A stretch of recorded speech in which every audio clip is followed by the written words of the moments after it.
Les entreprises ne disposent désormais plus que de 2 mois pour mettre en place un régime de protection santé pour couvrir leurs salariés. Selon une récente étude CETIP Credoc, seuls 28% des entreprises françaises ne se seraient pas encore mises en conformité. À Vélizy, Villacoublay, les choses semblent aller lentement pour les petites et moyennes entreprises. Le principe a beaucoup compliqué le marché, puisqu'on s'est retrouvé avec quelque chose d'obligatoire, ce qui ne plaît jamais. Une désinformation ou une mauvaise information pour ce qui est des salariés qui ont pensé qu'on allait aussi les piéger, et des employeurs qui n'ont pas toujours non plus des budgets importants, qui se sont sentis également une nouvelle fois imposer un système. Donc ça tergiverse. Nous, au cabinet, par exemple, on a contacté tous nos clients depuis le mois de janvier en leur disant la fin de l'année, ça va arriver très très vite. Et les 3/4 n'ont toujours pas pris de décision. Ou ont pris une décision mais n'ont pas mis en place, il nous manque des documents.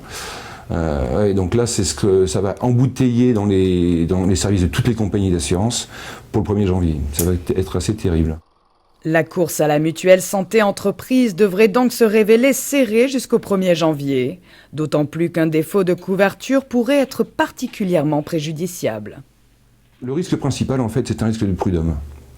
Puisque tant qu'on n'est pas dans une convention collective qui impose des garanties bien spécifiques, ce qui existe aussi, là on parle de la généralisation de la couverture santé, le risque c'est un prud'homme. Un salarié a une maladie grave, voire décède, un ayant droit vient réclamer en s'apercevant qu'il n'a pas la complémentaire santé ou qu'elle n'a pas été mise en place. Donc si elle n'a pas été mise en place, il y a un gros problème au niveau de l'entreprise, de responsabilité. Elle peut avoir été mise en place, malheureusement, en toute bonne foi, les bons papiers n'ont pas été faits, et il n'est pas possible de prouver que le salarié a été informé mais a refusé. C'est ça qui est le plus compliqué en fait.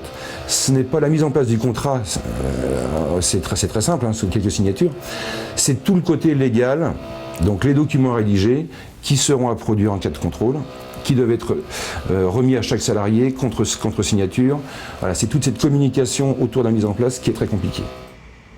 Petit rappel pour les entreprises non équipées, souvenez-vous qu'un panier de soins imposant des garanties minimum pour vos employés a été décidé.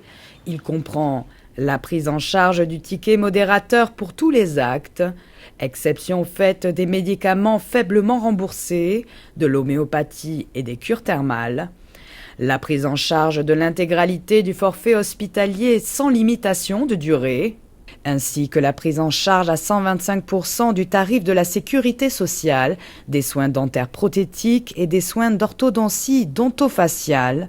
Du côté de l'optique, les remboursements minimums doivent être de 100 € pour des verres simples avec monture, de 100 € pour des verres complexes avec monture, de 150 € pour une combinaison de verres simples, verres complexes avec monture, et à noter qu'aucune obligation ne concerne les lentilles. Selon une récente enquête réalisée par le cabinet Deloitte, la couverture santé coûterait en tout à un employeur entre 1 000 € et 1 254 € par an par salarié, un montant particulièrement délicat à assumer pour les petites et moyennes entreprises.